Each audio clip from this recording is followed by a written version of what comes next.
What's going on with this microphone? Test, test. 1, 2, 3. Can you hear me? 1, 2, 3. Test, test. Oh. Always something. Can you hear me? But I was doing something yesterday and I freaked out, broken my microphone. Can you hear me? 1, 2, 3.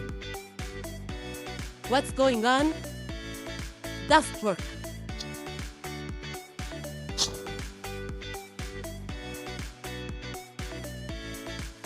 I don't give a shit. I quit. I quit.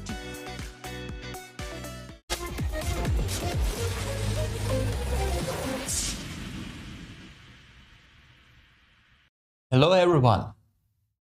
Welcome once again. This time I have been owing you something from the last time, and it's the talk about power. It's how to become the most important person in the room, how to gain power if you don't have the power yet, and how to be at the top once you have the power. So how to retain that power. And most of those, I say, advices I have learned or read in this book. You can see that it is a quite large book, and it's not for all you motherfuckers, because this book has almost 500 pages. And you know that you cannot read all of this because you can barely read the instructions on a yogurt. Barely read the instructions on the yogurt, how to eat yogurt. So you think that you can read all of these pages and understand it. That's why I have made some kind of summary. Just give you the glimpses and cherry picking the top pieces from this book on how you can become a greater man, how you can become powerful and important in this world. This book has a lot of examples and a lot of real life examples why certain people have behaved in a certain way during history. And you can see and you can learn from this book, and it's a very famous book by Robert Greene, 48 Laws or Rules of Power. You can learn basically how the most important people over history, Genghis Khan, Napoleon, or such people, what do they have in common? What do they know so that they are so important and we are not? So they possess some extraterrestrial power or knowledge or something like that to be on that. No. There is a line, a fine line that connects all of these people, and they have pretty much the same or similar mindsets, and they revolve around same concepts when it comes to managing people, managing others, and how to elevate yourself to become powerful and important. Okay? So when you're looking at some kings or queens and so on, they knew how to talk to people, how to talk to foreign delegacies, how to talk to small people, to peasants, so on, how to make other people feel respectable, and so on, and respected. They have learned something and they have been taught over the years. And when you comprise all of this knowledge in one book, then you get this. So it's a large book and it has a lot of advices. So we will jump right into. We have 48 laws. We will cover most of them. Maybe some of them we will skip, but I will give you the most important ones and why I think that you should take those into consideration once you start with your life tomorrow. The main idea is that you start with your life tomorrow in a different way, that you become a different person, and that you start thinking about what do you do, what do you think, and what do you say. The first important thing is that your tongue is the most dangerous weapon of them all. more dangerous than any bullet rifles or bombs or any kind of this shit. First law, and the biggest law, and I believe it's the biggest one in the entire book. The first law says never outshine the master. So you are not the person in power. You are aspiring to become the person in power. And on that way, be careful not to stump on your master's pride, on the pride and on the ego of the person that it is in the place of power. I have been talking so much lately about other people's ego, how you should attenuate your own ego, put it down to earth, and how you should feed other people's ego, and you should never, never, ever, ever tell them that they are wrong, that they are stupid, they don't know, and you should never attack their ego. Never outshine the master. It's all about that. It's all about ego and how you should not put them into position when they're, let's say, embarrassed, or you embarrass them in front of others. Maybe you would like to embarrass them. Maybe they are getting on your nerves. Maybe you're fed up with them. Maybe, I don't know, maybe you want to kill them. I don't know what. But you should never, ever, ever publicly embarrass or outshine, outperform your master. So if you do something good, better than your master, give the credit to the master.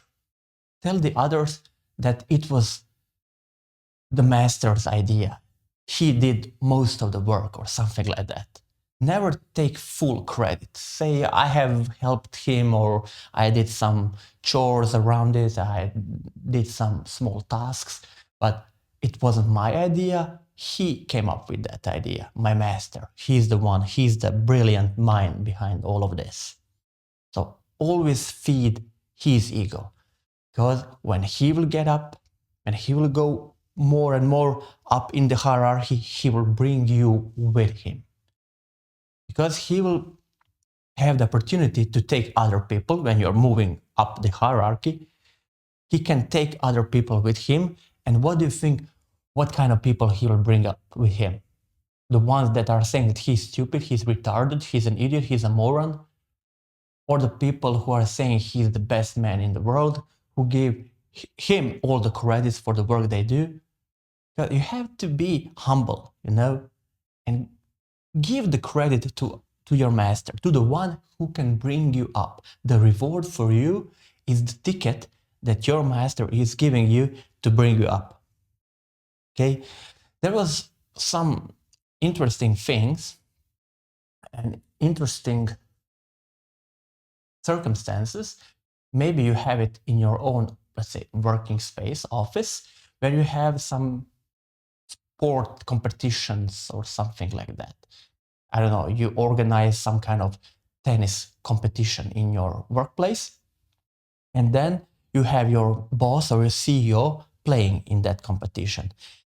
If you get into position that you play against your CEO or your boss, maybe you are a better tennis player, maybe you're faster, maybe you're a professional, maybe he's not, but don't make him lose.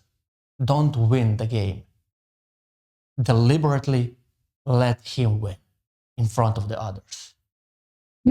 It's only, how would I say, it's a competition that doesn't have any kind of meaning in a larger sense, so in a larger setup. So it's not like a Grand Slam or something like that. It's not Wimbledon.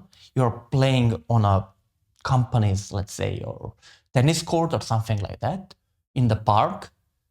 Why is it important for you to beat your CEO or your boss? You will lose more than you will gain. You will gain temporarily fame, you will feel good and powerful over him, but he will resent you. He will talk on the whole ways how you have won the game, you defeated him, and so on. He will not be pleased. So let him win. Your reward is at the end. Always think about the bigger reward afterward. Then you have next, never put too much faith in your friends and learn how to use enemies. Friends are people in most of the cases that are, like I like to call them head nobblers. They are nodding their head all the time. They're saying yes, yes, yes. They're agreeing with everything that you say, with everything that you do, with every idea that you have. In most of the cases, they will not say that you are wrong. They will not say, don't do that, you're stupid, and so on, because they are your friends. They are afraid that they will hurt you and your feelings. And by doing that, they're not helping you. On contra, they are even making things worse, because if you have a bad idea, the worst idea in the world, they should be the ones, your friends, to tell you that you are not correct, that you can end up like this or like that, and it will not end up well for you. And that's why they are your friends. But we all live where we live, we know how it goes, and we know that in most of the cases, your friends will not tell you that. That's why if you have enemies are realistic guys or girls. They will tell you direct, shoot you in the head and tell you what's going on, why you should be careful, what's going on around you, who are your real friends, who are not your real friends, because they are realistic. They are enemies, and if they want to please you, they will give you the harsh truth, and you need the harsh truth. If you don't have the enemies, the enemies are the people who are putting you in place, who are the ones who are not living in the clouds, the realistic guys that are telling you how life and how the situation really is. And if you don't have enemies, then make them. Make your enemies. In most of the cases, your enemies will become the best friends that you have. It didn't happen only once. That your former enemies became your strongest ally. Okay? Then, law number 3 is to conceal your intentions. You shouldn't speak too much. As I said at the beginning, your tongue is the greatest weapon that you have. And if you don't have brakes on your tongue, you will say a lot of things, in many cases too much. Learn how to use your tongue and learn how to articulate your thoughts and learn to say what needs to be said at the specific time to a specific person. Don't tell too much. Don't shut up all the time. So if you don't speak, that's not good also. So you should speak, but you should think before and talk only the necessary, and pay attention to whom you are speaking and what you are saying. Don't reveal too much. Let's say that you're working on a job and you have a side hustle, a side job. Why would you go to your current employee and tell him, okay, I have another job, I'm earning twice as much than I'm earning here, I need a pay raise or something like that? Doesn't make any kind of sense. He will fire you in instance, because he will tell, oh, so you have the time to have double jobs, so you're not performing so well on my job, because you are performing well, you're spending that energy on your job. Don't speak too much. Just lay low and conceal your intentions. People will see at the end what they need to see. The things that you are saying that to them now, that you want to say to them now, will not give you any kind of benefits. It will only pull you back. So give the opportunity for yourself to do whatever you have to do, whatever your plans are, and once you have done it, it will reveal itself to them. They will become aware of this, what you wanted to say before. Law 4 is a law that's very similar to this. It says that you always have to say less than necessary. I believe I don't need to tell you anything more about this. Don't talk too much. Don't talk too much about your personal things, about your private life, and so on. People in general, they're not so good. They can take the information, they can use it against you, and so on. Especially if you want to be the person in power. Everything that you know how the police in USA goes. Everything that you say might and will be held against you in the court of law, something like that. Sorry. So you have to learn how to regulate yourself and how to take control of your mouth and your tongue. Because especially nowadays, when you have all of these gadgets and so on, everybody is filming, everyone is recording, and sooner or later, when you get to a position of power, there will be you will gain a lot of enemies, and the people will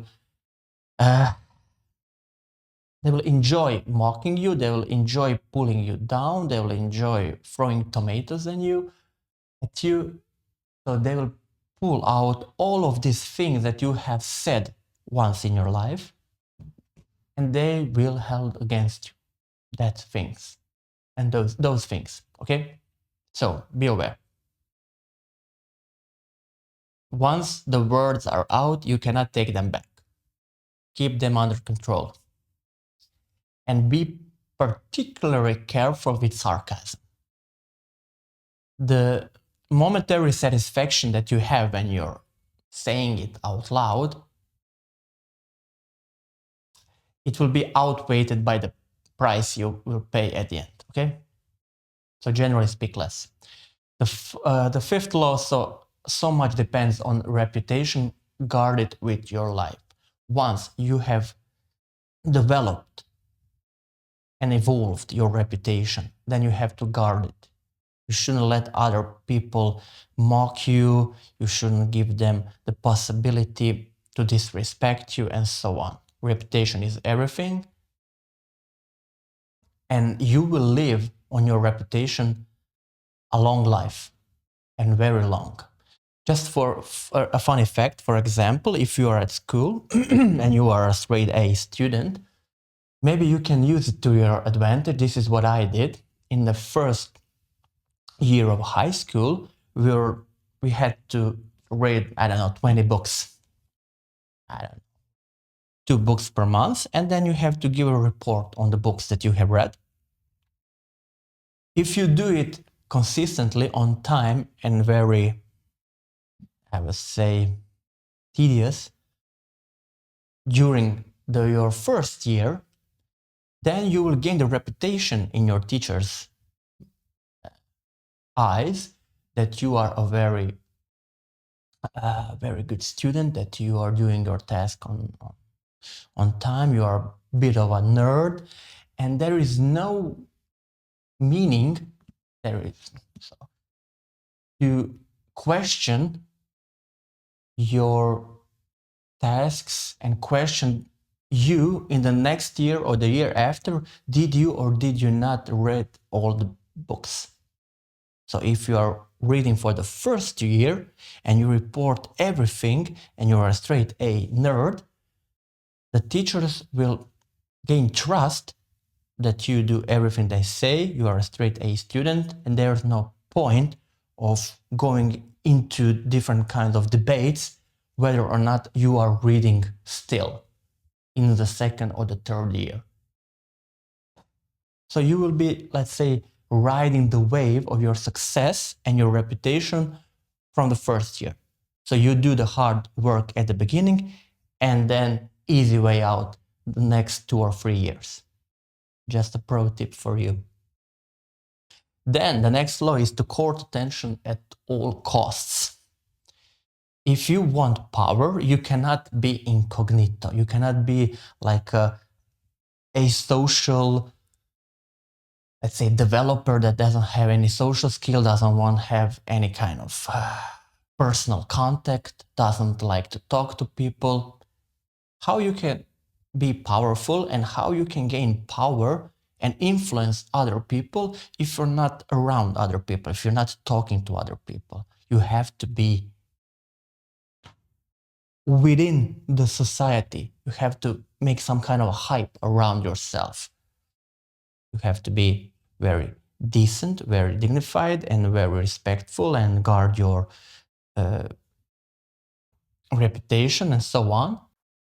And that's why you cannot be in incognito mode. You cannot gain power if you don't do anything, if you are locked in your room. So you have to mingle around, okay?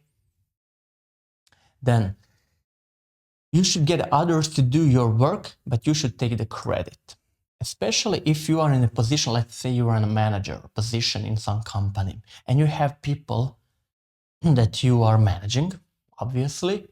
Don't take all the work on yourself. Do all the work. Okay, you will do it. Your boss will be happy because the work is done. But that's not the right way. The right way, the real powerful people, they leverage the other people they have control of. That's why they have them.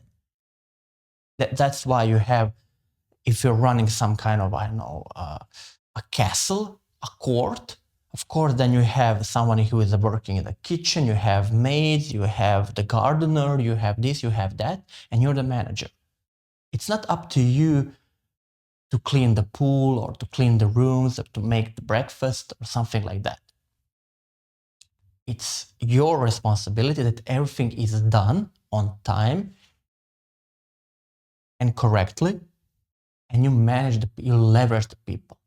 Leveraging the people means that you leverage the time. Because if other people are doing those things, then you are not spending your time on that stupid things.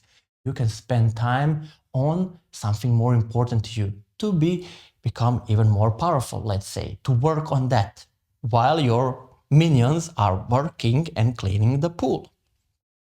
Obvious. And you should always take the credit. So when you go to your boss, you don't say he, she, it performed this, well, or he has done this, or the pool has been clean. You just say, I made it all work. Don't worry.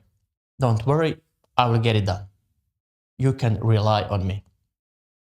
Then you should make other people come to you, and you should use a bait if necessary. You should gain attention.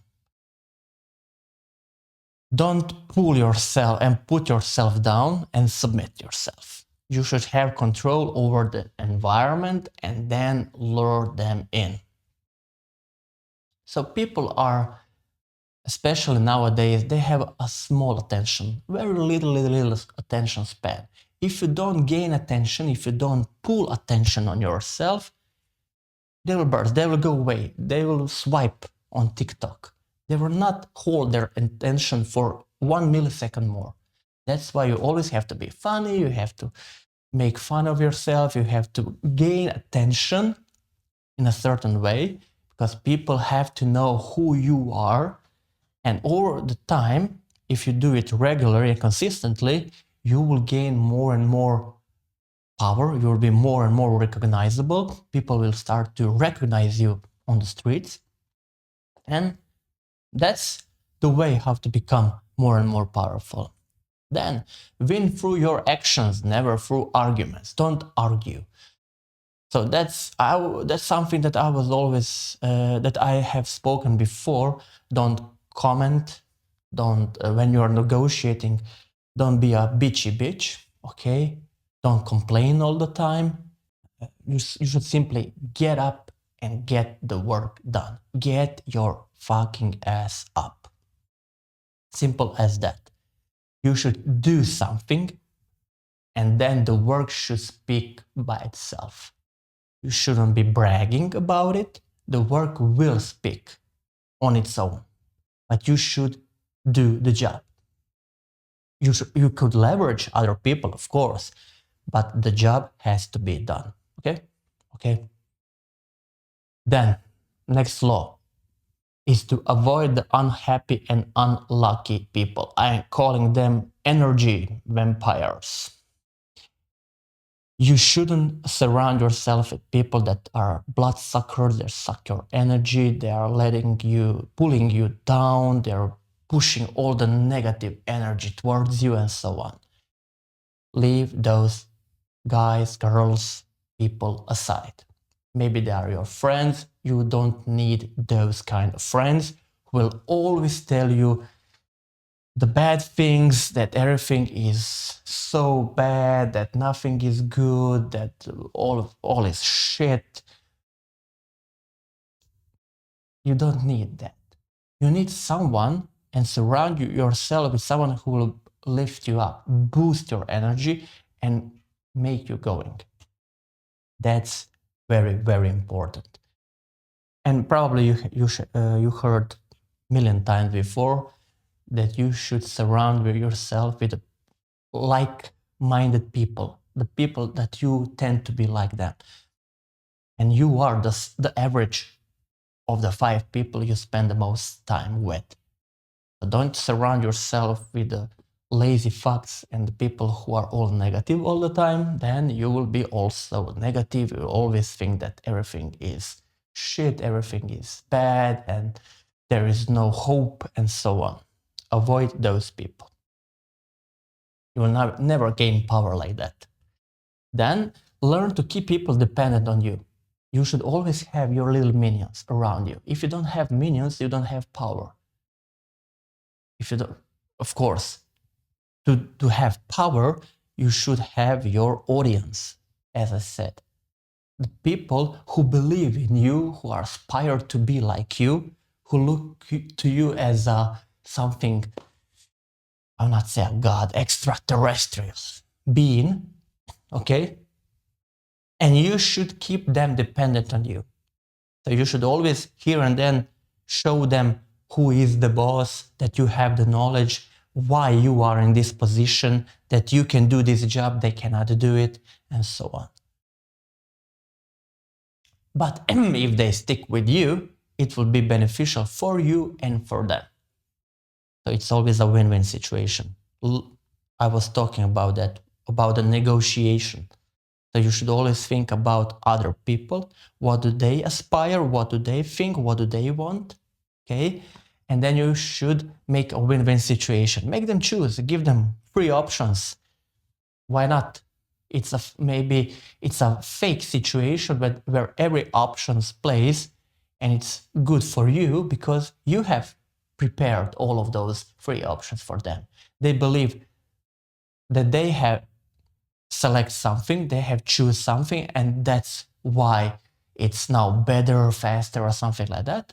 But at the end, you knew from the beginning that it was always a plan. That's why you wanted to achieve this, and that's why you gave them these 3 opportunities. If they choose A, B, or C, it's the same for you. You will win in any case, okay? Then use selective honesty and generosity to disarm your victim. Basically, it's telling you to play on ego. If you are going along with someone's ego, if you're feeding someone else's ego, but you should know to whom you are speaking, then you could have something of that. Then it can be beneficial if that's your boss or some other person that's in a place of power where you want to be.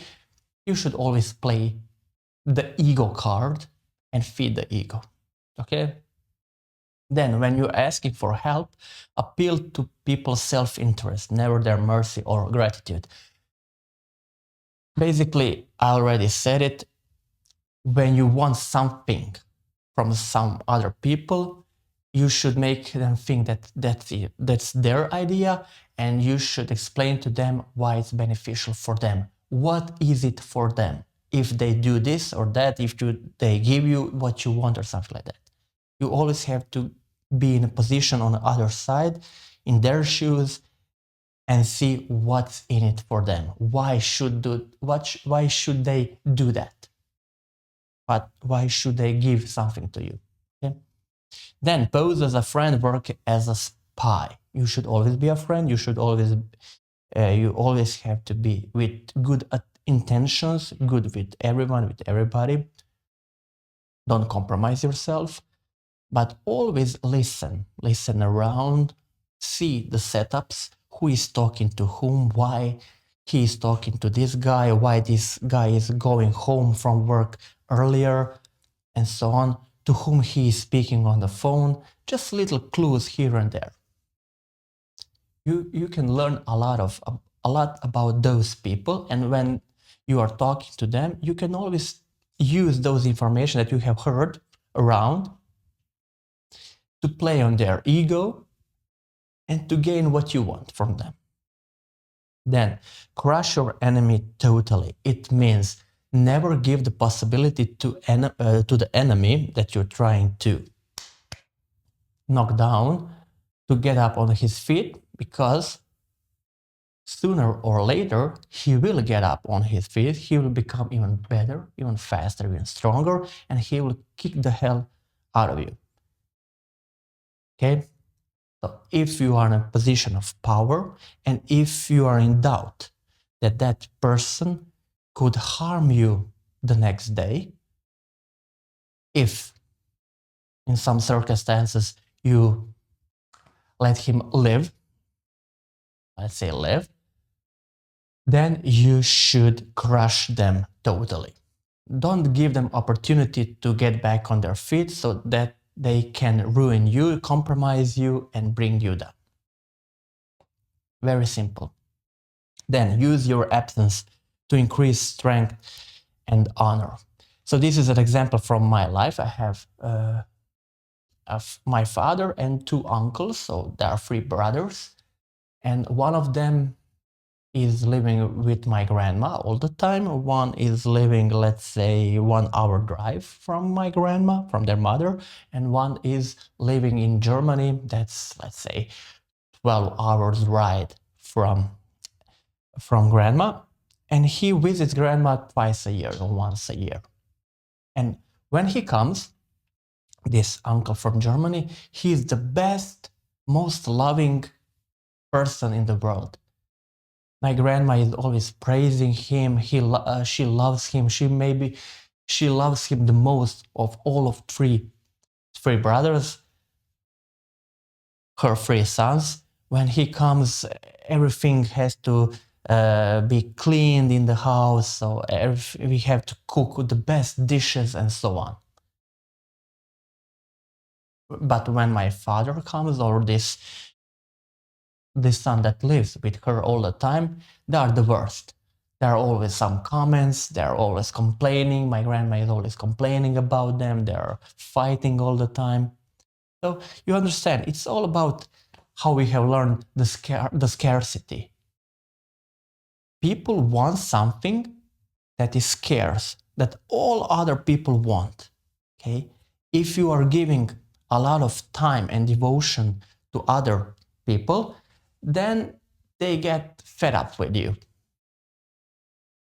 Okay, but if you're giving them small devotion, so you're devoting a small portion of your time, let's say once per 2 weeks, then they need more. So they are dependent somehow on you. They are waiting for you to come. Your absence excites them. They are eager for you. They cannot wait for you to come. And that's an emotional response that puts fuel to the fire. That's why you are important. This uncle is more important than my father or the other uncle that's living with her all the time. No? Then keep others in suspended terror. Cultivate an air of unpredictability. You should be always unpredictable. Don't be predictable. If you're predictable, they can use it against you. If you are showing your chessboard openly and you are saying what you're going to do, they will put you in a position where you will fail and lose the game. So don't tell everybody that you aspire to be powerful, you aspire to be a CEO, you aspire to run your own company, don't do that. People envy a lot, so they are jealous a lot. Why to do that? They like to see other people suffer and like to see others that are in worse situations than themselves. Nobody likes to see someone who is in a better position, has more money, and so on. So if they just see that you are trying to move away into a better place for yourself, to become more powerful, have more friends, have more money, and so on, they will try to bring you down. And if you show them what you're going to do, your plans, they will pull you down.